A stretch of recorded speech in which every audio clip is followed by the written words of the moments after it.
ये जो गर्लफ्रेंड और बॉयफ्रेंड और लिव इन रिलेशन, ये जो गंदी बातें चली है ना, यही नशा की तरफ प्रेरित करती हैं।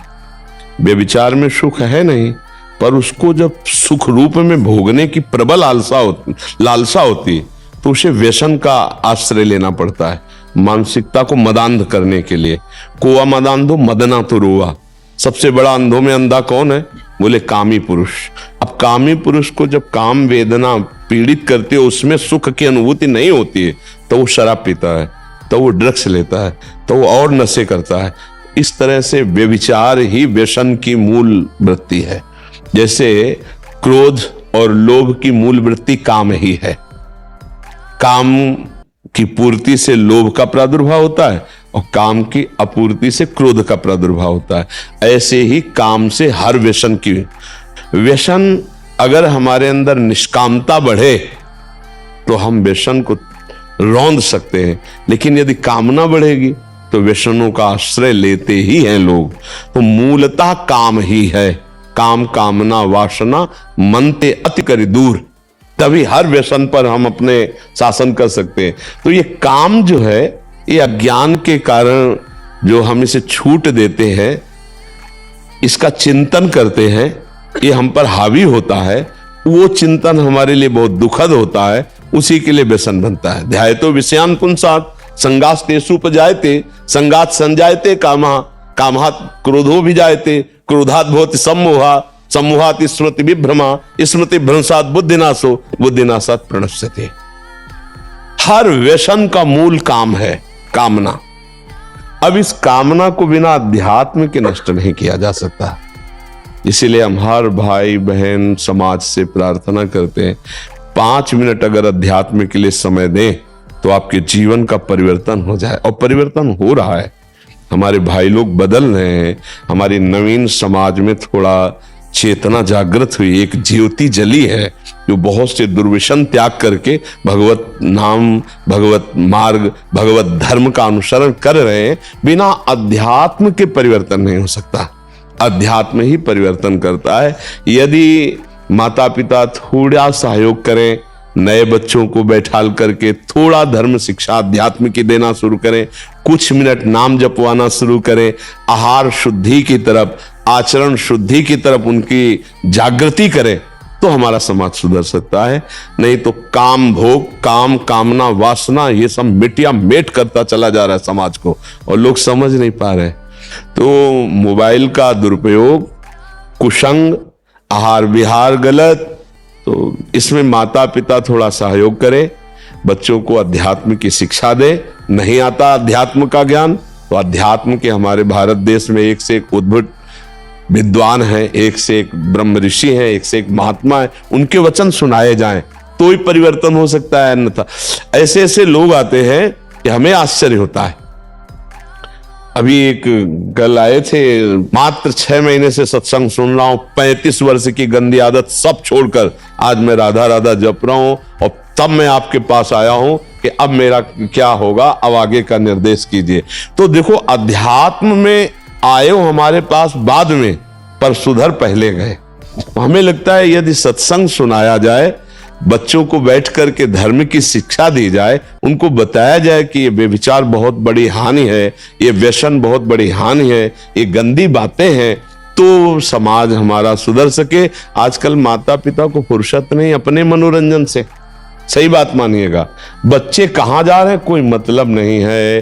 अरे कभी 10 मिनट बैठकर अपने छोटे बच्चों को दुलार करो, उनसे पूछो, तुम्हारा मोबाइल लाओ, देखिए तुम्हारे मोबाइल में तुम क्या देखते हो, तुम्हारा संग क्या है, तुम कैसे कैसे दोस्त तुम किए हो, तुम्हारे दोस्त तुमसे क्या बात करते हैं। मित्र की तरह जब उनसे बात करो, और उनकी गंदी बातों में उनको डांटो नहीं, उनको प्यार से, ये गंदी बात है, इसको छोड़ दो तुम, ये ठीक नहीं है, और उसको बचाओ। अब जैसे 12, 13, 14 यही वो रास्ता है जहां से भटकाव होता है या जहां से सुधार होता है। अगर इसे सुधार दिया जाए तो एक राष्ट्रभक्त हो सकता है, वो राष्ट्र की बहुत बड़ी सेवा करने। देखो अपने राष्ट्र में राष्ट्रपति इस समय एक देवी ही तो है ना, तो बच्चा हो या बच्ची, वो हमारे राष्ट्र के विशेष कार्य में आ सकती है, वो हमारे समाज के कार्य में आ सकती है। तो इसलिए माता पिता और गुरु तीन का अध्यात्म में बहुत बड़ा योग होता है। यदि सही माता पिता शिक्षण दे और सही धार्मिक गुरु मिल जाए तो किसी का भी परिवर्तन हो सकता है। अन्यथा अब समाज का जो स्वरूप है वो पूर्व जो भोगी देश हैं उनका अनुसरण किया जा रहा है। वहां के वस्त्र पहने जा रहे, वहां की चाल चलन सीखी जा रही। ये अपने देश में तो ऐसा नहीं। अपना देश तो धार्मिक देश है, पवित्र देश है। हमारे देश का अनुसरण बाहर वाले करते हैं धार्मिक। कहीं भी आप देख लीजिए, भारत की जो धार्मिक व्यवस्था है वो विश्व में ऐसी कहीं नहीं है। इसी का अनुसरण किया जाता है। विदेशी हम देखने को मिलते हैं कि वो चोटी रखा रहे हैं, वो धोती पहन रहे हैं, वो यज्ञोपवीत पहन रहे हैं। विदेशी लोग मर्यादा से रह रहे हैं।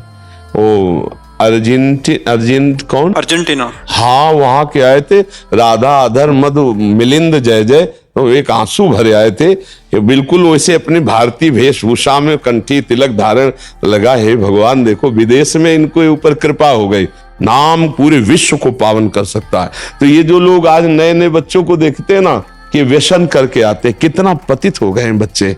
अभी 18, 16, 17 के हैं। ये अवस्था व्यायाम करने की, ब्रह्मचर्य की, उत्तम विद्या अध्ययन करने की, अच्छे संस्कार की, सो गंदे आचरणों में फंस रहे। अगर हम एक एक अपना सुधार करें तो हम अपने भारत का सुधार कर सकते हैं। हमारा सहयोग यही है आप सबका कि आप अपना सुधार कर लो, आप अपना सुधार कर लो, आप अपना, तो आप 10 को सुधारोगे, 10 को सुधारेंगे। इससे हमारे भारत का सुधार हो सकता है। तो अध्यात्म के बिना तो सुधार असंभव है। और अध्यात्म एन केन प्रकारेण, जैसे हम अधम जीव हैं तो जा नहीं पाते हैं। यदि आप लोग कहीं बाहर जाते हो तो जबरदस्ती सुनाओ, जबरदस्ती 10-20 को बैठाओ, भले प्रलोभन दे के, किसी भी तरह। एक नाथ जी जब सत्संग करते थे ना तो पूरी एरिया को ऐलान कर देते थे कि 250 ग्राम चीनी देंगे सबको। तो गरीब गरीब लोग जो है ना एकत्रित होते तो सबसे विठ्ठल विठ्ठल खूब रामकृष्ण हरि कीर्तन करवाते और भगवत चर्चा सुनाते, फिर 250 ग्राम चीनी देते। तो चीनी के लोभ से अमृत पान करा देते। अब उनका व्यसन बन जाता, फिर वो चीनी के लोभ से नहीं, वो सत्संग के लोभ से आने लगते। तो हम अपने लोगों को चाहिए, जैसे साधु महात्मा जन ने कोई ना कोई ऐसा कि भाई आज ठाकुर जी का भोग लगा रहे, आओ 50 लोगों को पवाएंगे, 50 लोगों को बैठा के नाम कीर्तन करवावे और सत्संग सुनावे। सत्संग से परिवर्तन बहुत ज्यादा होता है। अब थोड़ा समय बदल रहा है कि साधु महात्माओं को पशुओं की तरह घेर के मारने लगे लोग। कि अब वो संत महात्मा जा रहे हैं, बोले बच्चा चोर, हो मारने लगे। बताओ साधु को, अरे बच्चा चोर जो होते हैं उनको पकड़ ही नहीं पाओगे तुम, वो ऐसे थोड़ी पूछते हैं, उनको तो जान ही नहीं पाओगे। सीधे सरल महात्मा अगर रास्ता पूछ रहे हैं, कुछ बात कर रहे हैं, आपको कोई संशय दिखाई दे रहा है, उनकी जानकारी कीजिए, कहां से आए हैं, कौन। भाई वो कोई राक्षस तो है नहीं कि खा जाएंगे। अच्छा, कोई उनके पास अस्त्र शस्त्र नहीं कि वो शूट कर देंगे। आप पुलिस बुलाओ, आराम से बैठ के गांव के पंचायत के लगवाओ, उनकी जानकारी ऐसे घेर के पशुओं की तरह। तो अब ये भी बहुत डर लगता है कि अगर संत गांव गांव जाकर उपदेश करे तो मारे ना जाए कहीं।